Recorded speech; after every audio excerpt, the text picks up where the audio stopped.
வணக்கம் ஃப்ரெண்ட்ஸ். பாண்டியன் ஸ்டோரில் இன்னி எபிசோடில் என்ன நடக்குதுன்னு ஒரு நட பார்த்துட்டு வரலாம் வாங்க. குவார்ட்டர்ஸில் மீனா ஆஃபீஸ் போகிறதுக்கு ரெடி ஆகியிருக்காங்க. ஒரு டிஃப்ரெண்ட்டான ஆரஞ்சு கலரில் நீளமாக ஸ்லீவ் வச்ச ப்ளவுஸோடு அவங்க ரெடி ஆகிட்டு இருக்க செந்தில் அங்கே வர்றாரு. குட் மார்னிங் மீனா அப்படின்னு ஒரு கேஷுவலாக சொல்ல மீனா அதை கண்டுக்காமல் நிற்கிறாங்க. ரொம்பவே சோகத்தோட ஒரு பார்வை பார்த்துட்டு அவங்க திரும்பிக்க அதுக்குள்ளே ஆஃபீஸ் கிளம்பிட்ட. ஆமாம், நேற்று நைட்டு நீ சாப்பிடலையா? காலையில் தான் பார்த்தேன்.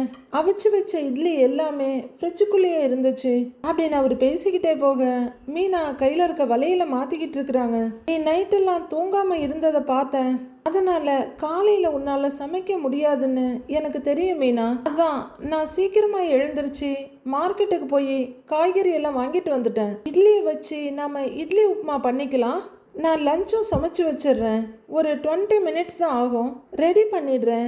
நீ சாப்பிட்டு முடிச்சுட்டு அதை ஆஃபீஸ்க்கு எடுத்துகிட்டு போய்க்கலாம் என்ன அப்படின்னு அவர் கேட்டுக்கிட்டு இருக்க அவங்க எதுவும் பேசாமல் ட்ரெஸ்ஸிங் டேபிள் முன்னாடியே நின்றுட்டு இருக்காங்க. எதுவும் பேசாமல் அவங்க ஹேண்ட்பேக் எடுத்து தோளில் போட, ஆமாம் உனக்கு ஆஃபீஸ்க்கு இன்னும் டைம் ஆகலையே, அப்புறம் ஏன் இம்புட்டு சீக்கிரமாக கிளம்புற அப்படின்னு செந்தில் பேசிக்கிட்டே இருக்க மீனா எதையும் கண்டுக்காமல் ரெடியாகிறவங்க அப்படியே ஒரு பார்வை மட்டும் பார்க்குறாங்க.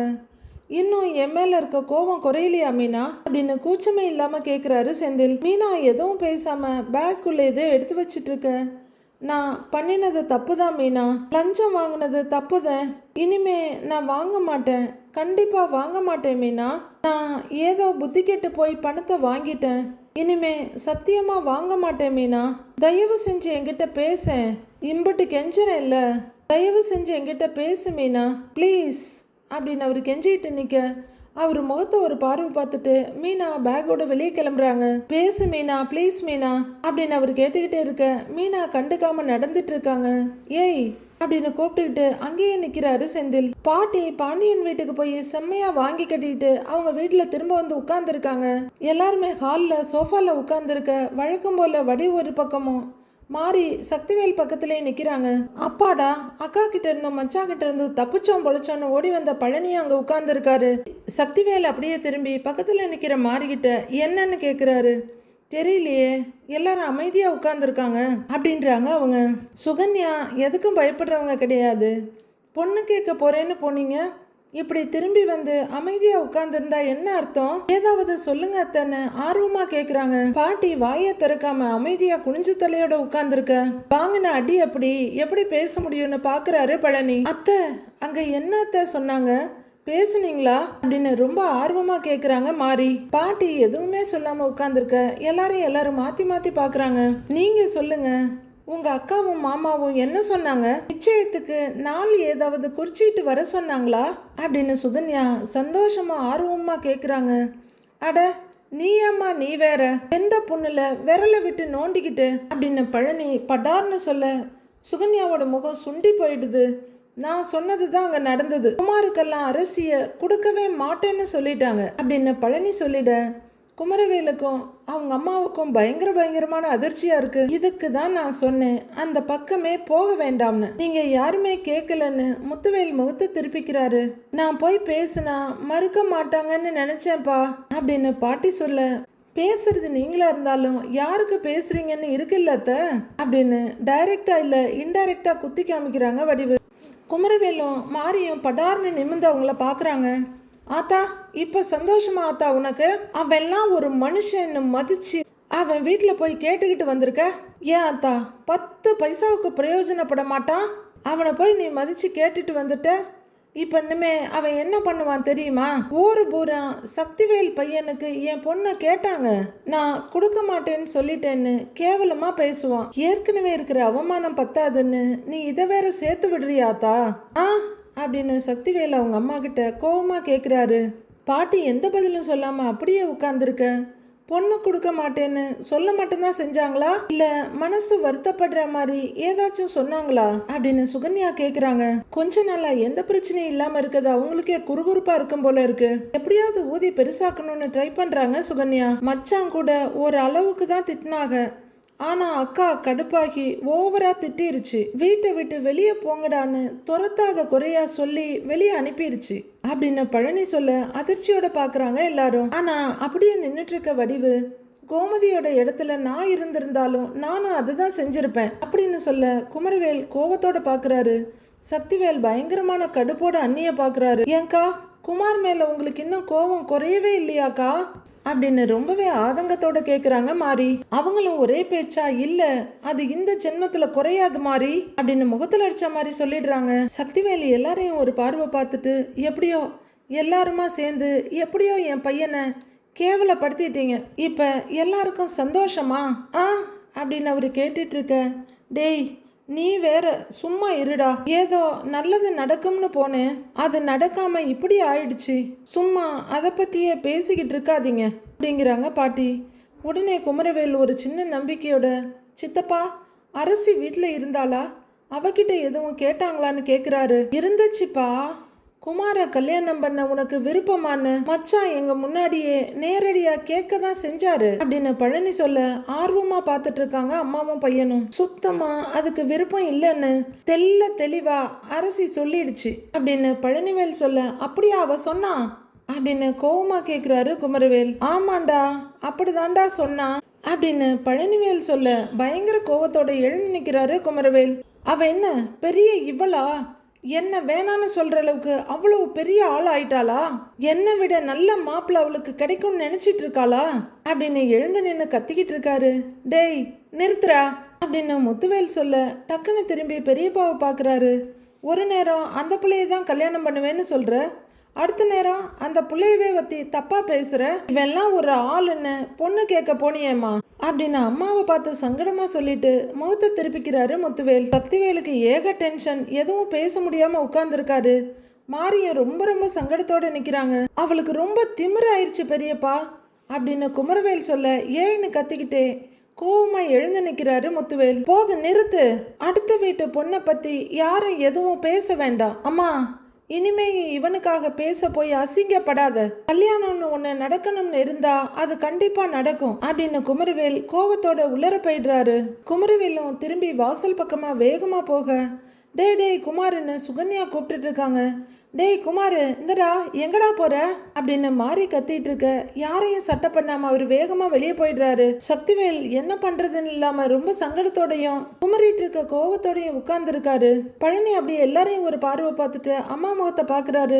இங்க பாரு, பண்றது எல்லாத்தையும் பண்ணிட்டு முகத்தை அப்படி வச்சிட்டு இருக்கிறாத அப்படின்னு சொல்லிட்டு இருக்க. அவங்க அம்மா முகத்தை அப்பாவியா வச்சுட்டு உட்கார்ந்துருக்காங்க. மீனா ஆபீஸ்ல உட்கார்ந்துருக்காங்க.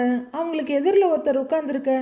இந்தாங்க, இதை 3வது கவுண்டர்ல கொடுத்துருங்க, பணம் கட்ட சொல்லுவாங்க, கட்டிட்டு ரசீது வாங்கிக்கங்க அப்படின்னு சொல்ல, சரிங்க என்ன ஒரு ஃபைலை வாங்கிட்டு போறாரு. அப்பதான் ஆபீஸ்ல மத்தவங்க எல்லாம் வேலைக்கு வந்துட்டு இருக்காங்க. அப்போ ஒரு ஸ்டாஃப் வந்து, மீனா சாப்பிட போலாமான்னு கேக்குறாங்க. இல்லக்கா நீங்க போயிட்டு வாங்கன்றாங்க மீனா. அவசர வேலை எதுவும் இருக்கான்னு அந்த லேடி கேட்க, அதெல்லாம் ஒண்ணும் இல்லக்கா, எனக்கு பசிக்கலங்கிறாங்க மீனா. காலையில டீ குடிக்க கூப்பிட்டேன், அப்பவும் நீ வரல, இப்ப சாப்பிட கூப்பிட்டாலும் வரமாட்டேங்கிற, ஆள் வேற ஒரு மாதிரியா இருக்கிற, ஏதாவது பிரச்சனையா மீனான்னு அவங்க ரொம்ப அனுசரணையா கேக்குறாங்க. ஆஹா இல்லக்கா, ஒரு பிரச்சனையும் இல்லை அப்படின்றாங்க மீனா. என்கிட்ட சொல்லலாம்ல, உடம்பு எதுவும் முடியலையான்னு அந்த லேடி கேக்குறாங்க. மீனா ஏங்கான்ற மாதிரி பார்க்க, ஹஸ்பண்ட் கிட்ட எதுவும் சண்டையான்னு கேக்குறாங்க. ஐயோ அதெல்லாம் இல்லக்கா, உடம்பும் நல்லா இருக்கு, வீட்லயும் எந்த பிரச்சனையும் இல்லை அப்படின்னு மீனா ஒப்புக்கு சொல்றாங்க. ரொம்ப டல்லா இருக்க, யார்கிட்ட நீ சரியா கூட பேசுறது இல்ல அப்படின்னு அந்த லேடி கேட்டுட்டு இருக்க. இன்னொரு ஸ்டாஃப் வர்றாங்க. அக்கா சாப்பிட போலாமான்னு கேக்குறாங்க. அவங்க மறுபடியும் மீனா பக்கம் திரும்பி போலாமான்னு கேட்க, இல்ல நீங்க போங்கன்னு மீனா சொல்லிடுறாங்க, நாங்க போய் சாப்பிடுறோம் அப்படின்னு அவங்க எல்லாருமே கிளம்பி போயிடுறாங்க. மீனாவுக்கு அழுக குமரிக்கிட்டு வருது. அதை சத்தம் இல்லாம கண்ட்ரோல் பண்ணி கண்ணை தொடச்சிட்டு இருக்காங்க. கோமதி மீனாவுக்கு கால் பண்ண, மீனா மொபைல் எடுத்து பாக்குறாங்க. கோமதின்னு பார்த்துட்டு கால் அட்டன் பண்ணி காதுல வச்சு ஹலோங்கிறாங்க மீனா. சொல்லுங்க தன்னை மீனா கேட்க, மீனா நீ ஆபீஸ்லயா இருக்க அப்படின்னு கோமதி கேக்குறாங்க. ஆமா அத்தை சொல்லுங்கன்னு கேக்குறாங்க மீனா. இன்னைக்கு நம்ம வீட்டுல ஒரு விஷயம் நடந்தது தெரியுமா உனக்கு அப்படின்னு கோவத்தோட கோமதி ஆரம்பிக்கிறாங்க. மீனாவுக்கு திடுக்குன்னு இருக்கு. அதை சொல்றதுக்கு தான் உன்னை கூப்பிட்டேன். எங்க அம்மா இருக்காங்கல்ல, நான் பேசணும்னு ஆசைப்பட்டேன், கூடவே வச்சுக்கணும்னு ஆசைப்பட்டேன், எங்க அம்மா அவங்க என்ன காரியம் பண்ணுனாங்க தெரியுமா? பழனி வேலை கூப்பிட்டுக்கிட்டு நம்ம வீட்டுக்கு வந்தாங்க. எதுக்குங்கிற குமாருக்கு அரசிய பொண்ணு கேட்டு வந்தாங்க அப்படின்னு மீனாவுக்கு பேச இடமே கொடுக்காம பேசிக்கிட்டே இருந்தாங்க கோமதி. இதை கேட்கிற மீனா செம்ம அதிர்ச்சியா பாக்குறாங்க. அவங்களுக்கு செந்தில் எல்லாம் காணா போயிட்டாரு மைண்ட்ல இருந்து. அத்தை என்ன சொல்றீங்க அப்படின்னு அவங்க அதிர்ச்சியோட கேட்க, அட ஆமாண்டி, தைரியமா வீட்டுக்கு வேற வந்து பொண்ணு கேக்குறாங்க. நான் நல்லா புடிச்சு திட்டுன்னு திட்டேன்டி. எப்படி இருக்காக பாருண்டி, பேரை நல்லா இருக்கணும்னு அம்பட்டு யோசிக்கிறாங்க. பேத்திய பத்தி கொஞ்சம் கூட யோசிக்கவே இல்லடி அப்படின்னு கோமதி புரிஞ்சு தள்ளுறாங்க. அரிசி அந்த குமாருக்கு தர முடியாதுன்னு சொல்லிட்டீங்கல்ல அப்படின்னு மீனா கேட்க, அதெல்லாம் தெளிவா சொல்லி அனுப்பிட்டேன்டி. இனிமே அம்மா எங்கிட்ட பேசாம போனாலும் நான் கவலையே பட போறது இல்லடி. பேசிக்கிட்டு இப்படியாம்பட்ட வேலையை பார்க்கறதுக்கு பேசாமலே இருந்துடலாம் போல இருக்குடி அப்படின்னு கோமதி புரிஞ்சு தள்ள அந்த பக்கத்துல இருந்து எந்த ரியாக்ஷனும் வரலன்னு பாக்குறவங்க, ஏய் மீனா, உங்ககிட்ட தாண்டி பேசிக்கிட்டு இருக்கிறேன், என்ன அமைதியா இருக்க அப்படின்ற கோமதி, ஐயோ வேலை ஏதாவது இருக்கா, நான் தொந்தரவு பண்ணிட்டேனா அப்படின்னு பரபரப்பா கேக்குறாங்க. ஆஹா அதெல்லாம் இல்லாதங்கிறாங்க மீனா. இல்ல ஏன் உன் குரல் ஒரு மாதிரியா இருக்கு அப்படின்னு கோமதி கேட்க, மீனா சமாளிக்க ட்ரை பண்ணிக்கிட்டே, அதெல்லாம் ஒன்றும் இல்லையன்றாங்க. நான் நல்லா தான் இருக்கேன்னு மீனா சொல்ல, நீ ஏதோ மாதிரி பேசுற, இல்ல நீ வழக்கமான மீனாவா இருந்திருந்தா இந்நேரம் என் கூட சேர்ந்துக்கிட்டு அம்மாவை திட்டி இருப்ப. இப்ப என்னடா நான் சும்மா கதை கேட்குற மாதிரி ஊன் கொட்டிக்கிட்டு இருக்கிற அப்படின்னு கோமதி கேட்க, இல்ல நான் ஆஃபீஸில் இருக்கேன்ல அதனால ரொம்ப பேச முடியலன்னு சமாளிக்கிறாங்க மீனா. ஓ அப்படிங்கிற கோமதி, ஆமா நேற்று ராத்திரி நான் உனக்கு ஃபோன் பண்ணேனே, நீ ஃபோனையே எடுக்கலையே, ஏன் திருப்பி கூட கூப்பிடல அப்படின்னு கோமதி கேட்குறாங்க. அது நான் தூங்கிட்டேன் அத்தை, அதனால நீங்க கூப்பிட்டது தெரியல அப்படின்னு மீனா சொல்ல, ஓஹோ சீக்கிரமா தூங்கிட்டியா அப்படின்னு கேட்க, ஆமாங்கிறாங்க மீனா. ஆமா காலையில திரும்பவும் கூப்பிடணும்னு நினைச்சேனா அதுக்குள்ள ஆபீஸ்ல வேலை இருந்ததுனால வந்துட்டேன் அப்படின்னு மீனா அடுக்கடுக்கா எதையோ உளறி முடிக்க, சரி அப்படிங்கிற கோமதி, ஏம்மா நீ நல்லா இருக்கல்லன்னு கேட்குறாங்க சந்தேகமா. நான் நல்லா இருக்கேன் அத்தை அப்படிங்கிற மீனா அவங்கள மீறி வழியிற கண்ணீரை தொடச்சிக்கிட்டு, சாயங்காலம் நான் வீட்டுக்கு வந்ததும் உங்களுக்கு ஃபோன் பண்ணுறேன் அப்படின்னு சொல்ல, சரி மீனா ஜாக்கிரதையாரு அப்படின்னு சொல்லிட்டு யோசனையோடையே ஃபோனை வைக்கிறாங்க. இங்கே மீனா, அப்பா உங்ககிட்ட மாட்டினா அவ்வளவுதான், எப்படியா இப்போதைக்கு சமாளிச்சாச்சுன்னு ஃபோனை வைக்கிறாங்க. குமரவேல் ரோட்ல ஒரு இடத்துல வண்டியை வச்சுட்டு நிற்கிறாரு. அரசி அந்த ரோட்ல வந்துட்டு இருக்காங்க. காலேஜ் விட்டு வந்திருக்கணுமே, எங்க இன்னும் காணோன்னு வாட்ச பார்த்துட்டு நிக்கிறாரு குமரவேல். அவரு ஒரு ஓரமா பைக்கை நிறுத்தி பைக் மேல சாஞ்சு உட்கார்ந்துருக்காரு. அரிசி இன்னும் கொஞ்சம் பக்கம் வர்றவங்க அவரை பார்த்துடுறாங்க. அவங்களுக்கும் அதிர்ச்சியா இருக்கு. அரிசியை பார்க்குற அவருக்கும் டென்ஷன் ஆகுது. ஒரு நிமிஷம் தயங்கி நிக்கிற அரிசி, சரி அவன் நின்னுட்டு போறான், நமக்கு என்ன, நாம போகலான்னு நடக்க ஆரம்பிக்கிறாங்க. உடனே குமரவேலி எழுந்து அவங்களுக்கு குறுக்கால வந்து நின்னு, ஏய் நில்லுங்கிறாரு. அரிசியும் வெறுப்போட வேற பக்கம் பார்வையை திருப்பிக்கிட்டு நிக்கிறாங்க. ஏய் என்ன அப்பத்தா வீட்டுல வந்து பேசினாங்கல்ல, அவங்க கிட்ட நீ என்ன சொன்னன்னு கேக்குறாரு குமரவேல். சலிப்பா அரிசி வேற பக்கம் பார்வையை திருப்பிக்க, என்ன கல்யாணம் பண்ண விருப்பம் இல்லைன்னு சொன்னியா அப்படின்னு குமரவேல் கேட்க, ஆமா சொன்னேங்கிறாங்க அரசி. ஏன் அப்படி சொன்னேன்னு கேட்குறாரு அவரு. விருப்பம் இல்லைன்னு தான் சொல்ல முடியும், அதை விட்டுட்டு உங்க பேரனை எனக்கு கட்டி வைங்கன்னு நான் சொல்ல முடியும் அப்படின்னு அரசி கேட்க, என்ன திமிரா உனக்கு, இல்ல திமிரான்னு கேட்குறேன் அப்படின்னு குமரவேல் கேட்க, அரசியும் கோவமாயிடுறாங்க. இப்ப எதுக்கு நீ ரோட்ல நின்று இப்படி கத்திக்கிட்டு இருக்கிற அப்படின்னு அரசியும் கத்துறாங்க. ஏய் என்னை விட்டா உனக்கு வேற எவனாவது கிடைச்சிருவானா, என்னை விட நல்ல பையன் உனக்கு கிடைச்சிருவானா, அந்த நினப்பு வேற இருக்கா உனக்கு அப்படின்னு குமரவேல் கோவத்தோட கேட்க, எனக்கு யாருமே கிடைக்கலன்னா கூட பரவாயில்ல, நான் தனியா கூட இருந்துக்கிறேன், ஆனா உன்ன மாதிரி ஒரு கேவலமானவனை கல்யாணம் பண்ணிக்கவே மாட்டேன் அப்படின்னு அரசி சொல்லிட்டு இருக்க. குமரவேல் கஷ்டப்பட்டு கோவத்தை கண்ட்ரோல் பண்ணிட்டு இருக்காரு. இப்போ வேறொரு வீதியில இருந்து வெளியே வந்துட்டு இருக்காரு நம்ம ஆர்கானிக் கார்த்தி. ஒரு அந்த ஜாயிண்ட்டுக்கு வர அங்க இவங்க நின்றுட்டு இருக்கத பாக்குறாரு. அரசியும் அரசிக்கிட்ட ஏதோ பேசிட்டு குமரவேல் நிக்கிறதும் அவர் கண்ணில் தெரியுது. அவரும் கொஞ்சம் வேகமா அவங்கள நோக்கி நடந்து வர, என்னடி கொஞ்சம் அழகா இருக்கும்ன்ற திமிரா உனக்கு, இன்னொருத்தனை கல்யாணம் பண்ணிருவியா நீ அப்படின்னு குமரவேல் அரசியை திட்டிக்கிட்டு இருக்க. ஏங்க என்னாச்சுங்க, ஏதாவது பிரச்சனையான்னு ஆர்கானிக் கார்த்தி வந்து கேட்குறாரு. உடனே குமரவேல் அதிர்ச்சியோட, டேய் நீ ஏன்டா சம்மந்தமே இல்லாம ஏன் லைன்ல கிராஸ் பண்ணிட்டு இருக்கிற அப்படின்னு கார்த்தியோட குரவலை பிடிச்சி படார்னு தள்ளி விடுறாரு.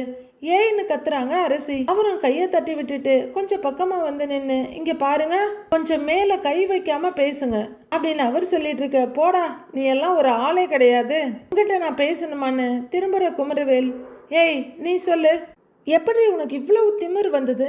நீ என்ன பெரிய இவளா? எல்லாரும் வந்து உங்ககிட்ட கெஞ்சிட்டு இருப்பாங்கன்னு நினைச்சியா அப்படின்னு குமரவேல் கத்த. அரசி சின்ன பயத்தோட, ஏய் தேவையில்லாம வந்து கத்தாத அப்படின்னு சொல்லிட்டு இருக்காங்க. கார்த்தி நிதானமா அவரை பார்த்து பிரதர்னு கூப்பிட, ஏய் ஏய் போடாங்கிற அப்படின்னு தோல்ல பட்டார்னு அடிச்சு பின்னுக்கு தள்ள போறாரு. கார்த்தி இப்போ நல்லா ஸ்ட்ராங்கா நிக்கிறதுனால அவரால் துளி கூட அசைக்க முடியல. ஓ அப்படியாளா அப்படின்னு அவர் கேட்க, தனியா போற பொண்ணுகிட்ட வந்து பிரச்சனை பண்ணிட்டு இருக்கீங்க, கேட்க வந்த என்னையும் அடிச்சு தள்ளுறீங்க, என்ன உங்க பிரச்சனை அப்படின்னு கார்த்தி கேட்க, குமரவேல் கார்த்தியை முறைக்கிறாரு. கார்த்தி, இது சின்ன பிரச்சனை, நானே பார்த்துக்கிறேன் அப்படின்னு அரசி சொல்ல, ஏங்க நீங்க இருங்க அப்படிங்கிற கார்த்தி குமரவேல் கிட்ட மறுபடியும் திரும்பி, என்னதாங்க உங்க பிரச்சனைன்னு கேட்குறாரு. சொன்னா தீர்த்து வச்சிருவியா, சொல்டா அப்படின்னு கார்த்திகிட்ட பார்த்து கத்திட்டு, என்ன ஆளை வச்சு மிரட்டுறியா நீ? இவன் எல்லாம் மிரட்டினா நான் பயந்துருவனா? ஏய் இங்க பாரு, என்னை பத்தி உனக்கு நல்லா தெரியும், இப்படிதான் இதுக்கு முன்னாடி நீ அப்படின்னு குமரவேல் ஒரேட்ட முன்னாடி வர. கார்த்தி அவ்வளோதான் படார்னு அவர் தோல்ல தட்டி கொஞ்சம் தள்ளி நிறுத்துறாரு. அவ்வளோதான் குமரவேல் பயங்கர கடுப்பாயி, ஏய் என்னடா என்ன எம்பட்டு தைரியம் தான் எம்எல்ஏ கைய வைப்பேன்னு எகிரிக்கிட்டு வர்றாரு. ஒரு கார்த்திக்கு ரொம்ப பக்கமா வந்திருக்க. அவரோட நெஞ்சில ஒரு கால் வந்து படார்னு உதைக்குது. அப்படியே மல்லாக்க போய் எகிரி விழறாரு குமரவேல். கார்த்தி சும்மா வெறும் கையால தான் தள்ளி விட்டாரு, அதுக்கே இப்படி போய் விழறானா அப்படின்னு அவரும் அதிர்ச்சியோட பாத்துட்டு இருக்காரு. தரையில விழுந்த குமரவேல் அப்படியே நெஞ்சிய புடிச்சிட்டு இருக்க.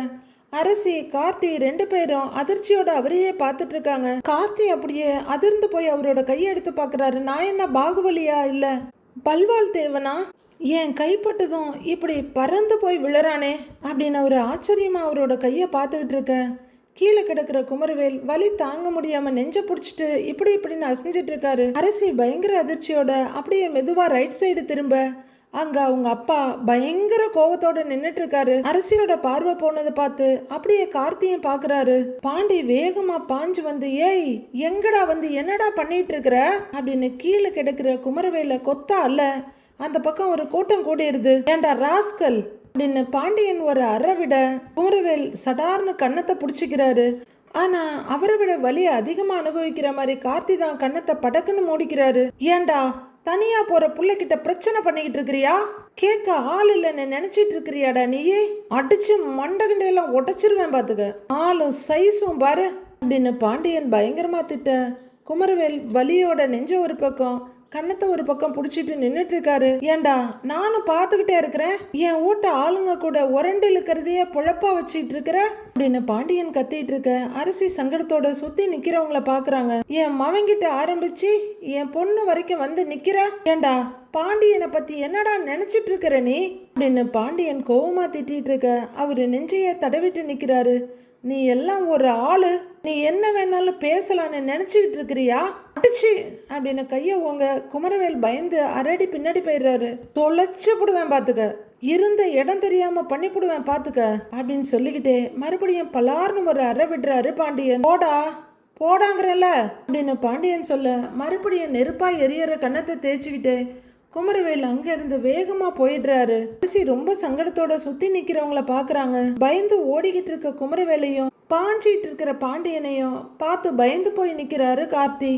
அதே வேகத்தோட அரசிக்கிட்ட திரும்புறவரு, இவன் எல்லாம் ஒரு ஆளுன்னு அவன் முன்னாடி நின்று பேசிக்கிட்டு இருக்கிற அப்படின்னு பாண்டியன் கத்த. அப்பா பேசணும்னு நிக்கலப்பா, அவன் தான் தேவையில்லாம வழி மறிச்சு கலாட்டா பண்ணான் அப்படின்னு அரசி சொல்ல. இவன் ஏறி போய் திரியிறான் பொறுக்கி பையன், இனிமே அவன் ஏதாவது பேசினா என்கிட்ட சொல்லு, அவனை உண்டு இல்லைன்னு ஆக்கி போடுறேன் அப்படின்னு பாண்டியன் சொல்ல. சரின்னு தலையாடுறாங்க அரசி. சரிப்பான அவங்க தலையாட்ட. பாண்டியன் இன்னும் குறையாத கோவத்தோட நின்றுட்டு இருக்காரு. அதுவரையிலும் அவர் அசந்து போய் பார்த்துக்கிட்டு இருந்த கார்த்தி, சார் சூப்பருங்க சார் அப்படிங்கிறவரு திரும்பி பார்க்க நிறைய பேர் நிக்கிறாங்க. அக்கா அதெல்லாம் ஒன்றும் இல்லை, நீங்கள் கிளம்புங்கன்றாரு. ஒன்றும் இல்லை நீங்கள் போங்கன்னு அவர் சொல்ல, வாங்க போகலான்னு எல்லாரும் கலைஞ்சு போகிறாங்க. அதான் சார் இருக்கார்ல, போங்க போங்க போங்க போங்க போங்க அப்படின்னு கார்த்தி சொல்லிட்டு இருக்க. எல்லாரும் கலைஞ்சு போயிடுறாங்க. ஏய் நீ என்ன பண்ணிட்டு இருக்கீங்க அப்படின்னு பாண்டியன் கேட்க, ஐயோ எங்க பலார்னு அரைஞ்சிட போறாருன்ற பயத்துல பேச்சு வராம தவிச்சிட்டு இருக்காரு கார்த்தி. உடனே அரசி, அப்பா இவர் தான்ப்பா எனக்கு ஹெல்ப் பண்ண வந்தாரு அப்படின்னு அரசி சொல்ல, ஐயோ சாமி தப்பிச்சிட்டோண்டா இந்த புள்ள புண்ணியத்துல அப்படின்னு பாக்குற கார்த்தி, ஏங்க நீங்க இருக்கும்போது உங்க பொண்ணுக்கு வேற ஹெல்ப்பே தேவைப்படாதுங்க. நீங்க சூப்பர் அப்பா. அப்பா நான் உங்களை மாதிரி தான் இருக்கணும் அப்படிங்கிற கார்த்தி, சார் கையை கொடுங்க சார், கொடுங்க சார் அப்படின்னு ஷேக்கன் கொடுத்துட்டு அவர் கையை கீழே விட, ஐயோ இவன் என்ன வாங்க போறான்னு தெரியலையே அப்படின்னு அரசி கொஞ்சம் பயத்தோட பார்த்துட்டு இருக்காங்க. சார் செம்மங்க சார், நீங்க ஒரு மிதிச்சிங்க பாருங்க, அப்படியே என் நெஞ்சில மிதிச்ச மாதிரியே இருந்துச்சு. அடி ஒவ்வொன்றும் சும்மா இடி மாதிரி இருந்துச்சுங்க சார். செம்ம ஃபைட்டு அப்படின்னு அவரு சின்ன பிள்ளைங்க மாதிரி என்ஜாய் பண்ணி பேசிக்கிட்டு இருக்க. ஐயோ இவன் வேற வாய் மூடாம பேசிட்டு இருக்கானே, ரொம்ப விலை கொடுத்து வாங்குறானேன்னு பாக்குறாங்க அரசி. அரசி நீ வா, நான் உன்னை விட்டுட்டு போறேன்னு பாண்டியன் கூப்பிட அரசி அவங்க அப்பா கூட போறாங்க. ஹலோ ஏங்க, ஹலோ ஹலோ அப்படின்ற கார்த்தி அப்படி இடுப்புல கைய வச்சுட்டு, என்ன இவரு பாராட்டுனா கூட பதில் சொல்ல மாட்டேங்கிறாரு, பரவாயில்ல அப்படின்னு பாண்டியனை பார்த்து அட்மையர் பண்ணிட்டு அங்கேயே நிக்கிறாரு. அடுத்ததா குமரவேல் ஒரு இடத்துல மரத்து பக்கத்துல வண்டியை நிறுத்திட்டு நிக்க, கூட சக்திவேலும் நிக்கிறாரு. ஏண்டா ஊர்ல இருக்க பரதேசி பயல்கள்ட்ட அடி வாங்கறதுக்கா உன்னை பெத்து வச்சிருக்கேன் சை அப்படின்னு அவரு கோவத்துல கொந்தளிச்சிட்டு இருக்க. முகமெல்லாம் கன்றி போய் நிக்கிறாரு குமரவேல். தெருவுல போற எவங்கிட்டையாவது வம்பழுத்து அடி வாங்கியிருந்தா கூட பரவாயில்ல, போய் அந்த பரதேசிகிட்ட அடி வாங்கிட்டு வந்து நிக்கிற, கொஞ்சம் கூட உனக்கு வெக்கமா இல்ல அப்படின்னு மகனை கழுவி ஊத்தி காரி துப்பிட்டு இருக்காரு தூத்தூன்னு. அப்பா ஏற்கனவே செம்ம எரிச்சல்ல இருக்கேன், நீங்க வேற எதுவும் சொல்லிக்கிட்டு இருக்காதீங்க அப்படின்னு குமரவேல் சங்கடமும் சலிப்புமா சொல்றாரு. ஏண்டா அரசி உன்னை கல்யாணம் பண்ணிக்க மாட்டேன்னு சொன்னா அப்படியே என்ன வானம் இடிஞ்சு தலையிலேயே உளுந்துரும், விட்டு தொலைச்சிட்டு வேற வேலையை பார்க்க வேண்டியதுதானேடா. சும்மா அவகிட்ட போய் சண்டையை வளர்த்துக்கிட்டு வந்து நின்று இந்த பரதேசி பையகிட்ட போய் அடி வாங்கிட்டு வந்து நிக்கிற. ஏண்டா ஊர் உலகத்துல அரசியை விட்டா வேற பொண்ணே கிடைக்காதா, வேற பொண்ணுதான் இல்லையா அப்படின்னு சக்திவேல் கேட்க, ஊர் உலகத்துல ஏகப்பட்ட பொண்ணுங்க இருக்கதான் செய்யுது, ஆனா என்ன கல்யாணம் பண்ணிக்கதான் எந்த பொண்ணு ரெடியா இல்லையே அப்படின்னு குமரவேல் சலிப்போட முகத்தை திருப்பிக்கிறாரு. ஏண்டா பொறுத்தார் பூமி ஆழ்வார்னு நீ கேள்விப்பட்டதே இல்லையா அப்படின்னு சக்திவேல் கேட்க, பொறுமைக்கும் ஒரு எல்லை உண்டு, அதை நீங்க கேள்விப்பட்டது இல்லையான்னு திருப்பி கேட்கிறாரு குமரவேல். உனக்கு ஒரு நல்ல பொண்ணா பார்த்து நான் கல்யாணம் பண்ணி வைக்கிறேன் போதுமானு கேட்கிறாரு சக்திவேல். இதையே தான் வருஷ கணக்கா சொல்லிக்கிட்டு இருக்கிறீங்க நீங்களும் உங்க அண்ணனும், ஆனா எதுவும் நடக்கலையே அப்படின்னு வெடுக்குன்னு கேட்டு விட்டுறாரு குமரவேல். அவங்க எல்லாம் முயற்சி பண்ணி ஏதோ ஒரு பொண்ணை கொண்டு வந்தாங்க குமரவேல், உங்க பாட்டி தான் போய் அதை கெடுத்து விட்டுட்டு வந்தாங்க. சக்திவேலுக்கு சங்கடம் ஆயிடுது. இதோ பாருடா, நம்பிக்கையை மட்டும் தளர விடக்கூடாது, மனசு விட்டு போய் இப்படியெல்லாம் உளறிக்கிட்டு இருக்காத, உனக்கு நல்ல பொண்ணா பார்த்து கல்யாணம் பண்ணி வைக்க வேண்டியது ஏன் பொறுப்பு போதுமானு கேட்கிறாரு அவரு. நேரடியா நீங்க எனக்கு 60ஆம் கல்யாணம் தான் பண்ணி வைப்பீங்க, அது கூட நடக்குமா இல்லையான்னு தெரியலையே எனக்கு அப்படின்னு ரொம்ப வேதனையோட அவர் சொல்ல, அதை விட வேதனையோட பாக்குறாரு சக்திவேல். தெருவுல நடக்கவே எனக்கு வேதனையா இருக்குப்பா, கேவலமா இருக்குப்பா, எல்லாருமே என்ன பத்தியே பேசுற மாதிரி இருக்குது, பேசாம செத்துறலாமான்னு இருக்குங்கிறாரு அவரு. டேய் என்னடா என்ன பேச்சு பேசிட்டு இருக்கிற நீ, ஏண்டா லூசு பயலாடா நீ, இது ஒரு சாதாரண சின்ன விஷயம், இதுக்கு போய் செத்து போறேங்கிற அப்படின்னு சக்திவேல் கேட்க, நான் அவமானப்பட்டு அசிங்கப்பட்டு நிக்கிறது உங்களுக்கு சின்ன விஷயமா இருக்குல்ல அப்படின்னு குமரவேல் கேட்க, டேய் குமாரன் அவரு சமாதானமா கூப்பிடுறாரு. போங்கப்பா, ஏதாவது ஆறுதலா பேசுவீங்கன்னு தான் நான் உங்களை பார்க்க வந்தேன், நீங்களும் வெந்த புண்ணுல விரல விட்டு நோண்டாதீங்க அப்படின்னு சங்கடத்தோட வண்டியில ஏறி உட்காந்து ஸ்டார்ட் பண்றாரு. டேய் எங்கடா போற அப்படின்னு சக்திவேல் கேட்க, நான் எங்கேயோ போறேன் நீங்க போங்க அப்படின்னு அவர் வண்டியை ஸ்டார்ட் பண்ண, டேய் நான் சொல்றதை கேளுடாங்கிறாரு சக்திவேல். குமரவேல் காதுல வாங்காம சல்லுன்னு வண்டி எடுத்துட்டு போயிடுறாரு. சக்திவேல் சலிப்போட திரும்ப அவர் மொபைல் ரிங் ஆகுது. பார்த்துட்டு இவன் எதுக்கு ஃபோன் பண்ணுறான் அப்படிங்கிற ஒரு கால் அட்டன் பண்ணி காதில் வைக்கிறாரு. அண்ணே வட்டி பணம் வாங்க வர்றதா சொன்னீங்க அப்படின்னு ஆப்போசிட்டில் கேட்க, ஆமாங்கிறாரு.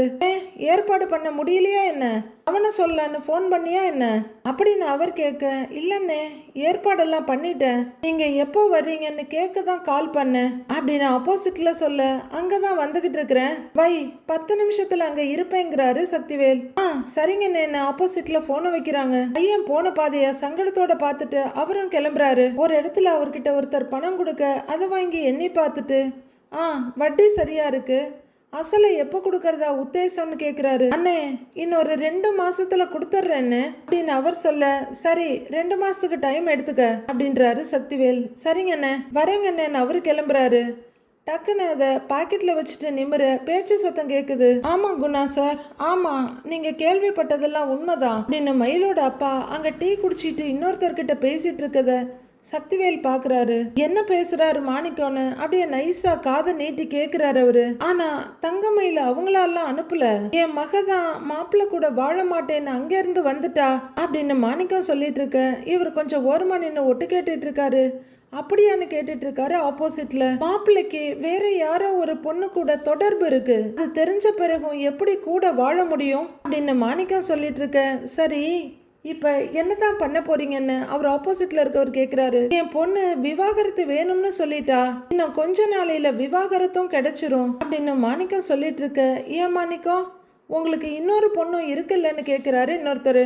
ஆமாங்க, அவளை நினைச்சாதான் எனக்கு ரொம்ப கவலையா இருக்கு அப்படின்னு மாணிக்கம் சொல்ல சக்திவேல் அப்படியே ஷாக் அடிச்ச மாதிரி திரும்பி பாக்குறாரு. மூத்த பொண்ணு வாழாம வீட்டுக்கு திரும்பி வந்து உட்கார்ந்து இருந்தா 2வது பொண்ணை யாரு தான் கல்யாணம் பண்ணுவாங்க அப்படின்னு மாணிக்கம் ரொம்ப சங்கடத்தோட சொல்லிட்டு இருக்க ஓரமா நின்று ஒட்டு கேட்டுட்டு இருக்க சக்திவேல் அப்படியே தாடைய தடவி யோசிக்கிறாரு. அவளுக்கு கல்யாணம் ஆகாமலே போயிடுமான்னு தான் இப்ப எங்களுக்கு ரொம்ப கவலையா இருக்கு. அவளுக்கு மட்டும் ஒரு நல்ல வரன் கிடைச்சிட்டா ரொம்ப சந்தோஷப்படுவேன் அப்படின்னு மாணிக்கம் சொல்ல சக்திவேல் யோசிக்க ஆரம்பிக்கிறாரு. செம்ம ட்விஸ்டுங்க. அந்த பொண்ணு சுடர் என்னமோ நல்ல பொண்ணு தான். குமரவேல் அந்த பொண்ணை கொடுமை பண்ணாம இருந்தா சரி, ஆனா சுடரை கல்யாணம் பண்ணி வச்சு மகனோட வாழ்க்கைக்கு ஒளியேத்த போறேன்னு நினைக்கிற சக்திவேல் சரியான பிடாரி பிசாசு கிட்ட மாட்ட போறாருன்னு நினைக்கிறேன். போய் பித்தலாட்டம் ரவுடித்தனம் கத்துறது இதுல சக்திவேல் 8 அடி பாஞ்சா பாக்கியம் 16 அடி பாய்வாங்க. ஓகே, செம்ம என்டர்டெயின்மெண்ட் காத்திருக்கு. அடுத்து என்ன நடக்க போகுதுன்னு வர எபிசோட்ல பார்க்கலாம் ஃப்ரெண்ட்ஸ்.